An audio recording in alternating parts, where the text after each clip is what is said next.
If you would open up to Habakkuk chapter 1, just look down at verse 13. We'll kind of let this serve as our reminder.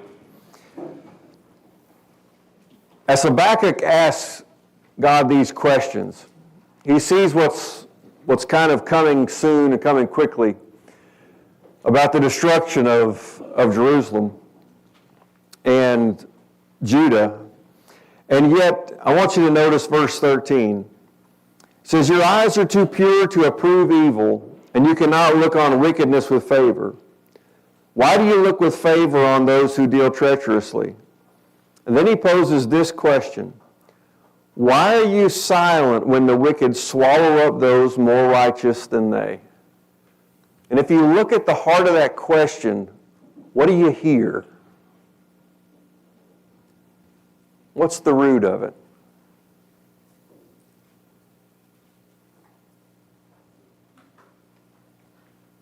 I think Habakkuk is just looking at God and he's saying that, God is too pure to approve evil and he just cannot stand to look on wickedness.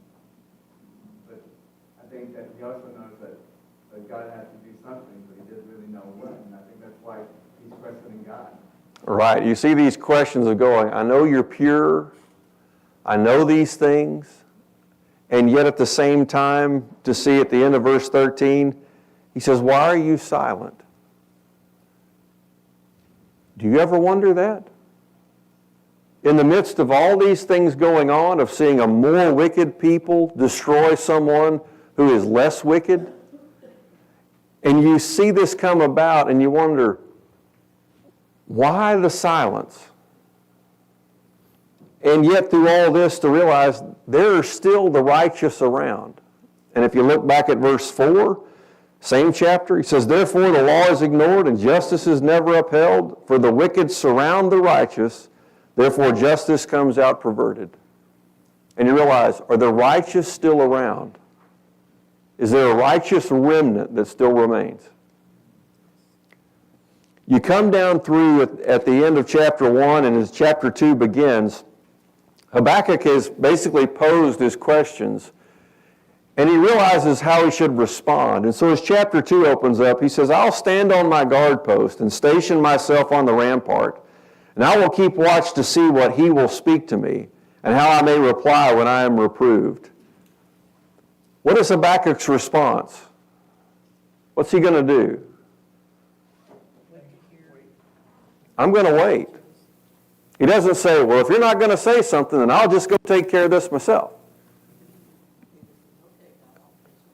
He says, I'm going to wait. I'm going to sit here on the rampart and I'm going to watch because I know you're going to respond. Then, verse 2, he says, then the Lord answered. And notice, here comes the Lord's response. And you're going to see the Lord's response all the way through the end of chapter 2. He says, then the Lord answered me and said, record the vision and inscribe it on tablets that the one who reads it may run. For the vision is yet for the appointed time. It hastens toward the goal and it will not fail. Though it tarries, wait for it. For it will certainly come. It will not delay. He says, what I showed you is going to happen. The Chaldeans are going to come down. They're going to sweep through and they're going to destroy Jerusalem. They're going to take through what's in Judah. He says, and it's going to come in. And he says, you might think, well, this is kind of tarrying on. It's not happening as fast as I thought it would. He says, you just wait. It's coming. And watch. Now, he comes to verse 4. He says, behold, as for the proud one, his soul is not right within him, but the righteous will live by his faith. Just looking at verse 4, how far down does pride affect you?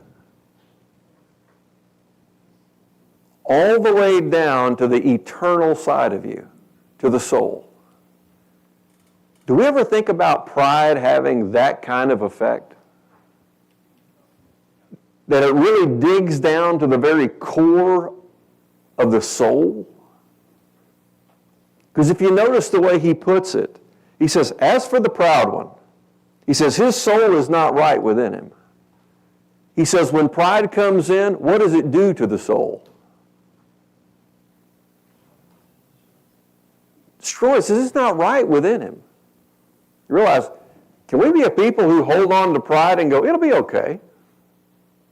Notice it's a direct attack on the soul. He says, and it's going to make it where our soul's not right. Because all of a sudden, remember the Chaldeans, who do they think gave them strength? Themselves.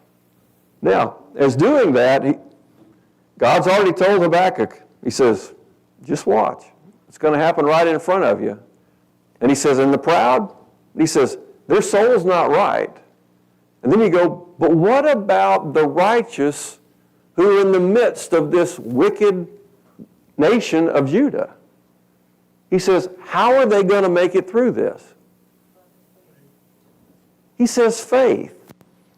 He says, but the righteous will live by his faith.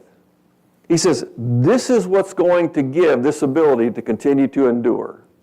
Now, this thought is actually going to be taken several times in the New Testament to really see a bigger picture of what's being talked about. But if you remember earlier in Habakkuk 1, he says, the wicked surround the righteous. And you might go, well, how are the righteous going to make it? How is God going to provide? And you realize the righteous within Judah, big number or small number? Very small. It's not a whole bunch of people. And you realize with all this going on, he says, is God still going to provide for his righteous? Yes. Does it mean they're not going to have to go through difficulty? No. They're still going to have to go through difficulty. Now, hold your place here. We are going to come back. But look over at Romans chapter 1. Romans chapter 1, look down at verse 16.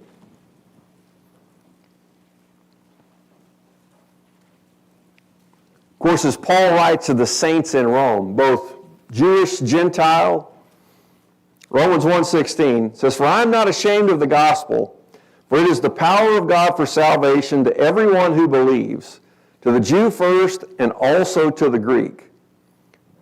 Why is Paul not ashamed of the gospel? Because it's where the power comes from. It's where the power originates. What if you don't put faith in that? How does it affect you? How far down will it affect you? All the way down to your soul.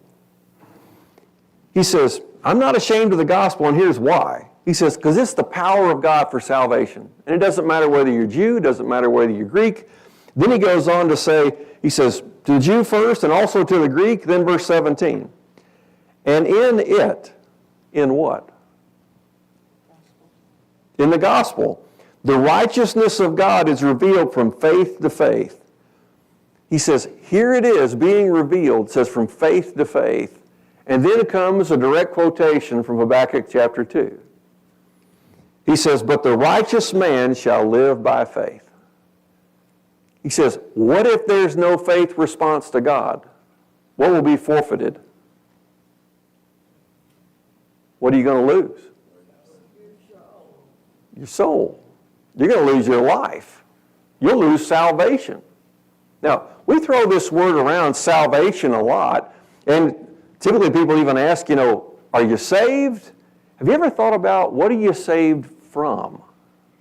Look at the next verse, verse 18. He says, for the wrath of God is revealed from heaven against all ungodliness and unrighteousness of men who suppress the truth in unrighteousness. What had Judah done in their day and time after the days of Josiah? What have they gone back to? To suppress righteousness. It says idol worship. What do you expect God to respond with? Wrath. Yet the righteous are saved by faith, right? What are they saved from? The wrath of God. So to realize, earlier in Habakkuk talks about, hey, the wicked have surrounded the righteous. What's going to save the righteous? A response to God because of God's power. It's not like faith alone takes care of it. It's of going, we trust that God is the one who's going to do this. Right? Isn't that what the saints in Rome were struggling with? They were thinking, well, we have the law, or, hey, we've gone after these things. They were looking at who? Look at what we've done. What's Paul encouraging them to do? Is your faith really in the power of God or in yourself? He says, because if we're not going to be righteous, he says, we're not going to be saved to live by faith. He says, you can expect to put right back with those who suppress the truth in terms of to be ungodly or unrighteous. And if you notice verse 18, he says, for the wrath of God is revealed from heaven. Notice, is that just going to come later? Is revealed shows it's an ongoing process, right? It says, and it started a long time ago. Then, he says, against all ungodliness and unrighteousness. Remember back in Habakkuk chapter 1, God said, and they will be held guilty. They will be held accountable. And you realize, why? Because the wrath of God is revealed against all ungodliness and unrighteousness of men who suppress the truth in unrighteousness. You know that unrighteousness always pushes against the truth? It always wants to say, oh, no, you don't have to go that way. You can do just fine this way. Notice the other part of it, verse 19. He says, because that which is known about God is evident within them, for God made it evident to them. It doesn't take someone very smart to realize that God is in control. But if you want to suppress the truth, and you want to go after ungodliness and unrighteousness, what will it keep you from seeing? Or should I say, keep you from recognizing? Because notice, what did God do? He made it evident. Now, you look at this picture and you go, okay, so the righteous is going to live by faith. And they go, all right, so how are we responding to this? What about in the midst of a great difficulty? Whether present day or whether you were a Jew back in the times of Habakkuk. Now, let's kind of take another step forward. Look over at the book of Hebrews, chapter 10.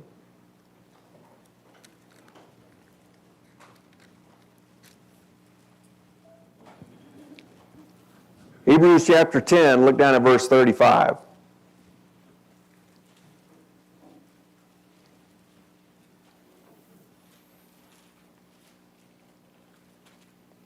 In verses 32 through 34, the Hebrew writers have talked about you have had to go through a lot of difficulties. Seizing a property, many other things, difficult for you. But then comes this statement, verse 35. He says, therefore do not throw away your confidence, which has a great reward. He says, what if you give up? What's your benefit? What are you forfeiting? A great reward. Verse 36. He says, for you have need of endurance, so that when you have done the will of God, you may receive what was promised. What happens if you don't endure? You won't receive. What if you give out on faith? How far down is it going to affect you? All the way down to the soul, all the way down to eternity, right? Then he continues. He says, you may receive what was promised. Verse 37. Here comes the quote from Habakkuk chapter 2 again. He says, for yet in a very little while, he who is coming will come and will not delay. There's your aspect of, what about if it seems like things are tarrying on? He says, on the outside it can look that way. Who's still in full control? God is. Who decides the time?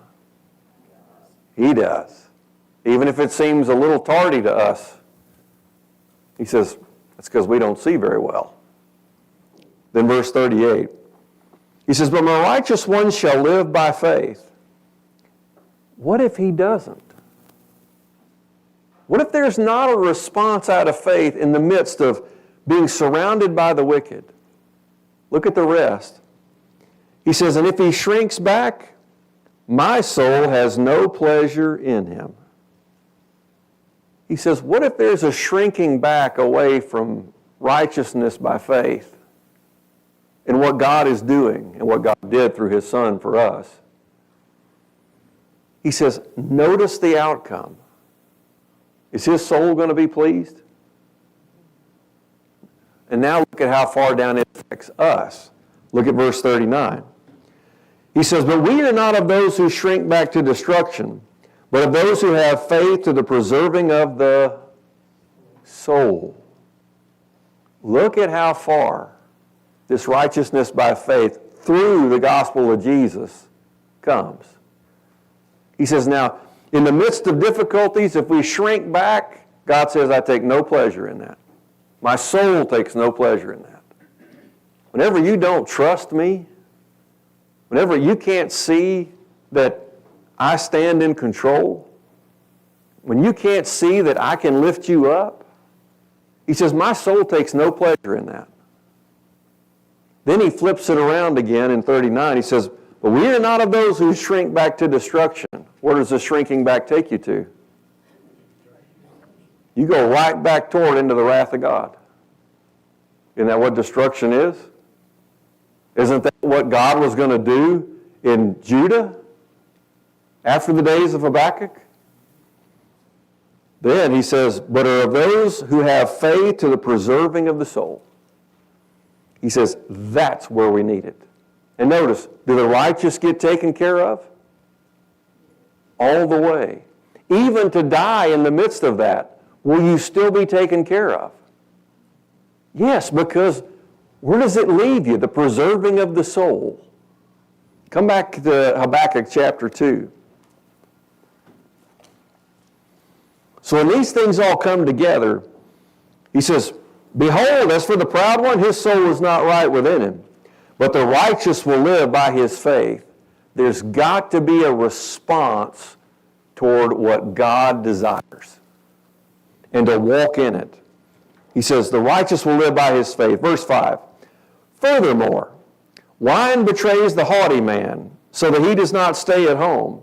He enlarges his appetite like Sheol, and he is like death, never satisfied. He also gathers to himself all nations and collects to himself all peoples. What is God comparing the Chaldeans to here? What are they like? They're like a proud man with wine. He says, whenever you turn to wine, it starts off, oh, it's just a little bit. What happens over time? Just a little bit more. And it keeps on going, doesn't it? Until who does it gobble up? You. Now, he lays it out. He says, wine betrays the haughty man. What's another word for haughty? Proud. Let's see, how far down does pride affect you? Right down to the soul. Not a sickness. It's a soul problem. Then, he turns it around. He says, he enlarges his appetite like Sheol. Sheol, just use a parallel for the grave, the place of the dead. He says, you go, you know what? He says, like Sheol. What do you know about everybody who's lived on the earth except for, well, Enoch and Elijah? They die. Jesus came back and overcame.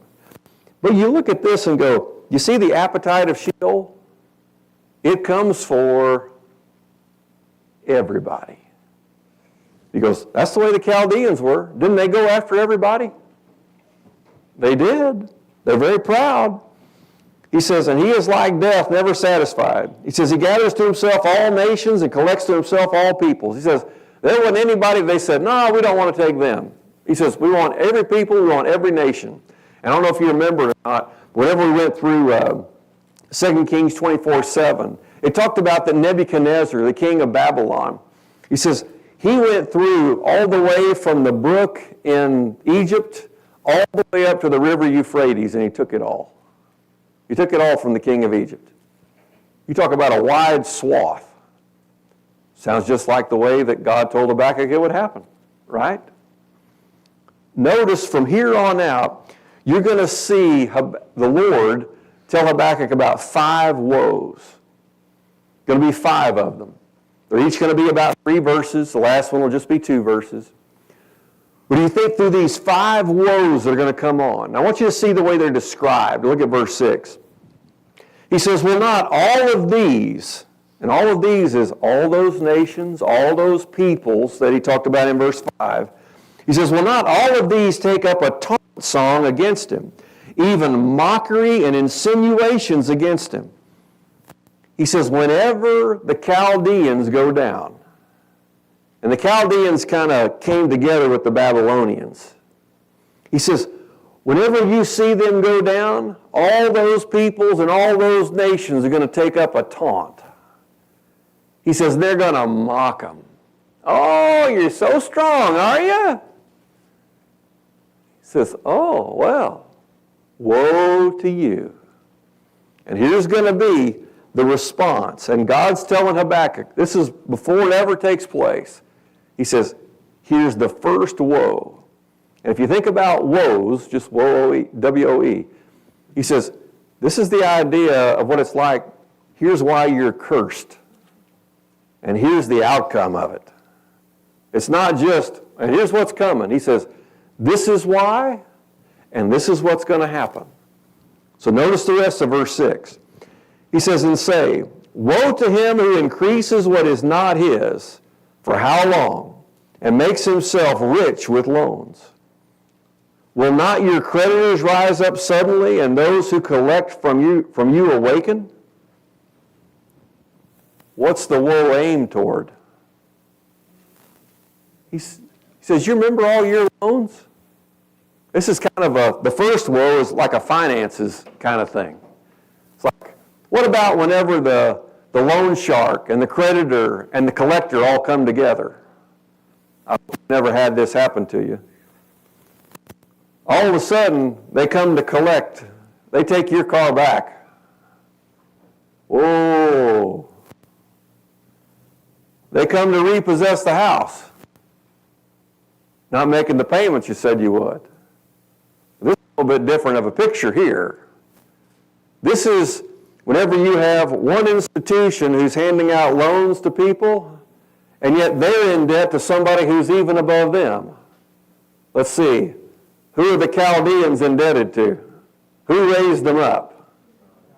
God did. Who's going to collect? God is. And what's going to happen to them? They're going down. And you realize, just a quick parallel, how easy is it nowadays when people start taking out loans for things that are just wants? They're not needs. And they don't have the money to pay for them. What happens when the collectors come around? They start to wonder, what am I going to do now? Woe is me. You know, we think about that term or that phrase. Guess who the woes are coming from? Here's God delivering his wrath against the unrighteous and ungodly. I made an agreement that I'd pay for this. What am I doing? I'm keeping my word. Now, you come to them, God's going to collect on the Chaldeans, and the rest of verse 7, he says, indeed, you will become plunder for them. He says, they're just going to take right from you. He says, you Chaldeans, you think you're so great? He says, and you're going to be left with nothing. Then verse 8, why is God going to have this take place? He says, because you have looted many nations, all the remainder of the peoples will loot you.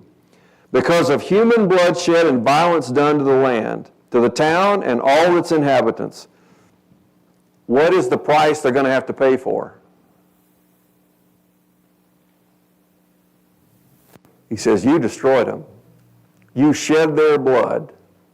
Now, I want you to kind of make a note here. This comes out of Genesis chapter 9. It's right after the flood, and God's giving instruction to Noah. And he tells them in verse 6, whoever sheds man's blood, by man his blood will be shed. And then he gives the reason. He says, for in the image of God, he made man. Is that the way we think about man? You know what? He's made in God's image. therefore I shouldn't kill him. God says, you go around killing men. And he makes a statement straightforward to Noah.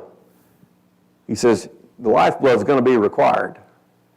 Is God going to keep his promise with the Chaldeans? Yeah. Habakkuk's going, why are you letting the Chaldeans destroy us? They're more wicked than we are. And I know you're too pure to let that happen. And now God's saying, I'm going to hold them guilty. It just may not come in your timing. He says, you need to just watch and see what I do. Then he says, that's what's going to happen. There's the first woe. Here's the second woe. Look at verse 9. And if you notice through this one, you're just going to do evil and get ahead. It's the way people think. Verse 9. Woe to him who gets evil gain for his house, to put his nest on high, to be delivered from the hand of calamity. When people start thinking, and this is the way the Chaldeans thought, you know what? I don't have to do what's right. Remember way back there in chapter 1, verse 4? I don't have to do the law. That doesn't apply to me. I'm going to do this so that I can get ahead. How many people have fallen into that trap?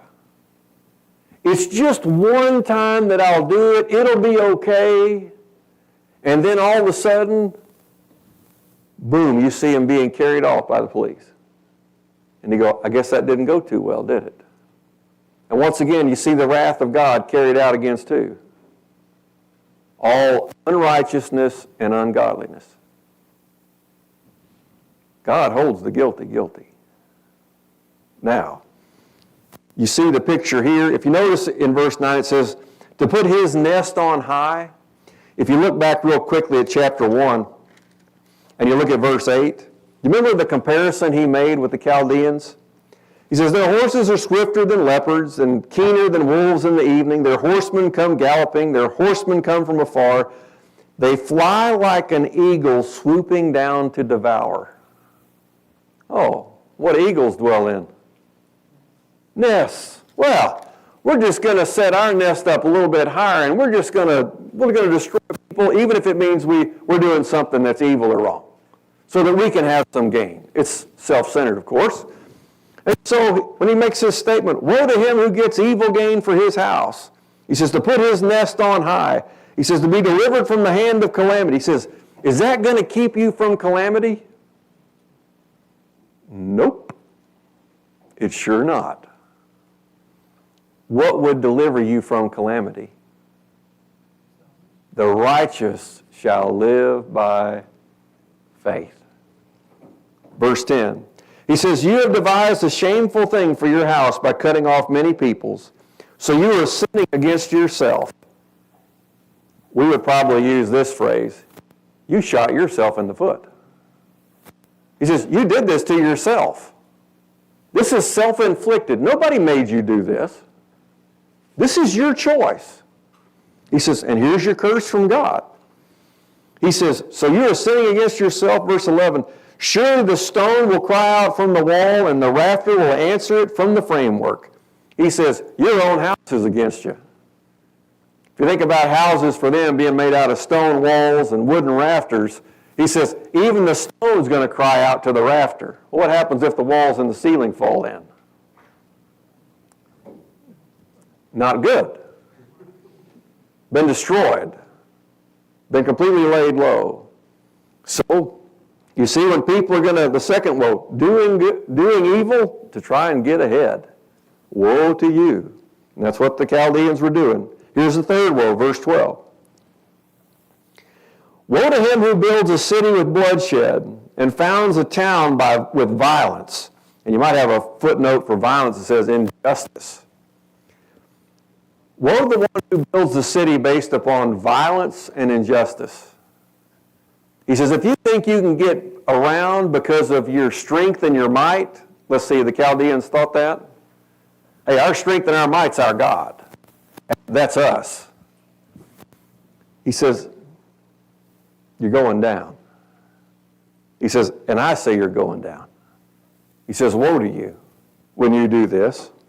He says, if you think, well, you know what, nobody's bigger than me on this block, so I'll just do it however I want. I don't care if I kill people.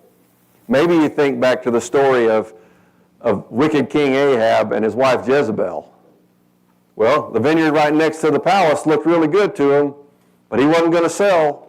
So Jezebel comes up with, well, we'll just get some false lies, we'll do some injustice, and we'll have him killed. What happened to Jezebel? She got thrown out of the tower and ran over by a chariot. She was so destroyed that there wasn't enough of her body left to even bury, just as God had said it would be. So you see these same principles all along, not just at this juncture, and it even affects today. So you realize, if you're going to go might is right, be prepared, because woe is you. Verse 13, he says, is it not indeed from the Lord of hosts that peoples toils for fire, and nations grow weary for nothing? He says, it's going to be so bad that you can't even find something left to burn. You think about it, here's how utterly destroyed you are. You can't even find something to light on fire anymore. Good luck in the winter. And then he says, and you're just going to grow weary. It's just going to get worse. Let's see, did you get ahead in this? No. Verse 14. He says, for the earth will be filled with the knowledge of the glory of the Lord as the waters cover the sea. He says, and what is the earth going to recognize? Man, it's going to be filled with the glory of God. You go, look at what God did. God took the Chaldeans down. He took the Babylonians down. He took the Medes down. He took the Persians down. He took the Greeks down. He took the Romans down. And if this planet lasts long enough, he'll take America down. If it goes after these same wicked things. Because the woes don't change. Now, there's an interesting little statement here in verse 14. He says, the earth will be filled with the knowledge of the glory of the Lord as the waters cover the sea. That's kind of like saying, like ice is cold, like water is wet. He says, that's the way it's going to be. Then he continues on. Here's our fourth woe. He says, you're going to use alcohol to manipulate people? He says, woe to you who make your neighbors drink, who mix in your venom even to make them drunk, so as to look on their nakedness. He says, oh, you're going to use wine and alcohol? He says, you're going to use that to manipulate people to get what you want done? Now here's the sad aspect of this. Do you remember this in the life of David? He brings Uriah back. David's already committed adultery with Uriah's wife, Bathsheba. Uriah won't go down to his wife. That's what David hoped for when he brought him home. Maybe that would help cover up what he had done. But Uriah is such a righteous man. Let's see, the righteous will live by faith. First night, Uriah won't go down. The second night, do you remember what David tries to do? He gets him drunk. But Uriah is still not going to go down to his wife. And Uriah carries his own death sentence back in his hand to give to the commander. And Uriah dies in battle. God still protected Uriah. He got to die a righteous death, and guess where he is now? You're right there with God. Did God take care of him? He did. It might not look the way we expect it to look, but God took care of him. Held him up all the way to the end. Now, because David had a complete change of heart toward God, what did he find? Forgiveness. Because what did he respond out of? Faith. See, the righteous shall live by faith. What did he deserve because of his wickedness? Death. He deserved the wrath of God. And God would have killed him. But he repented and he turned back to life, to faith, because of who God is, not because of who David was. Just like with us with the gospel. He says, it's the power of God for salvation. He says, that's how we become righteous. He says, because of what God is doing, and we're responding to his gift. Now, you notice it here, he says, there's a woe that comes, verse 16. He says, you will be filled with disgrace rather than honor. Now you yourself drink and expose your own nakedness. The cup in the Lord's right hand will come around to you, and utter disgrace will come upon your glory. He says, there's going to be nothing but disgrace. He says, that's all that's going to be left. And he says, and you yourself drink. He says, and it's going to come right back on you. He says, and now you're going to be your own worst enemy. And if you notice, it says, the cup in the Lord's right hand will come around to you. What cup is that? Cup of what? Wrath. He says, and now you're going to drink, whether you want to or not. It's going to be poured out on you.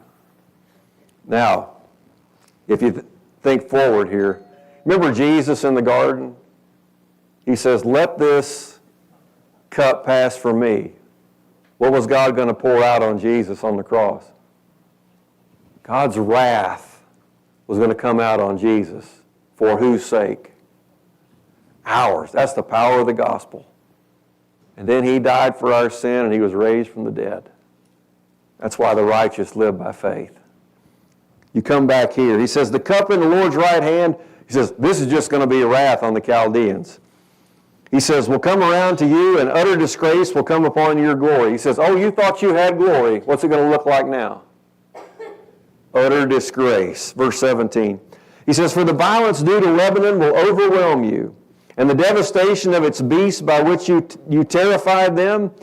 He says, and once again we come back to the same reason. Because of human bloodshed and violence done to the land, to the town, and all its inhabitants. He says, you will be held guilty. Now here's Habakkuk taking these things in and going, oh, they're not going to be going free. And God's going to take care of the righteous. They're going to be taken care of by faith. So whenever he hits this, to make the statement, he says, you will be held guilty. Then, here comes our fifth woe. He says, what profit is the idol when its maker has carved it? Or an image, a teacher of falsehood?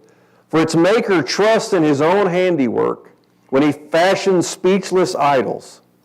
Woe to him who says to a piece of wood, awake, to a mute stone, arise, and that is your teacher? Behold, it is overlaid with gold and silver, and there is no breath at all inside of it. What's the fifth woe? Idolatry. Isn't that exactly what Judah went back to after the 13 glory years of Josiah's leadership into righteousness? They went right back into the sins of Manasseh and idolatry, and what are they going to have to pay for? Judah's going to have to pay for it. And after the righteous are taken out of there and taken care of, now who's he going to come after next? The Chaldeans are going to go down. Same sentence, same wrath of God. Then, if you notice the statement, he says, what profit is the idol when its maker has carved it? He says, you realize that you're the one who carved it out, right? I mean, it needed you to carve it out. It needed you to overlay it with gold and silver. It needed you to sacrifice to make these things come together. He says, have you forgotten that we serve the living God? That we serve the God who breathes and talks? In 1 Corinthians 12, verse 2, there's a quotation there. He says, you know that when you were pagans, he says, you were led astray to the mute idols, however you were led. He says, you were led astray to the mute idols. They don't talk. So who was doing the leading? You were. He says it's kind of like guiding yourself around. Oh, guess what? You get lost because you don't know where you're going. He lays it out here and he says, its maker trusts its own handiwork. Or we're really quick to boast on what we make. Huh? That sound familiar? Look at what man's made. How'd Babel go? Didn't go well, did it? Chaldeans aren't going to go well either. He says, woe to him who says to a piece of wood, awake, mute stone, arise. He says, teach me something, you mute stone. Sound foolish? Should. He says, behold, it's overlaid with gold and silver, and there is no breath at all inside it. Here comes the next verse, and I hope we get just a couple minutes here, verse 20. Because I know you're going to think about a song, and I hope you do. But the Lord is in his holy temple. Let all the earth be silent before him. Usually when we sing that song, what do we think of? You tell me.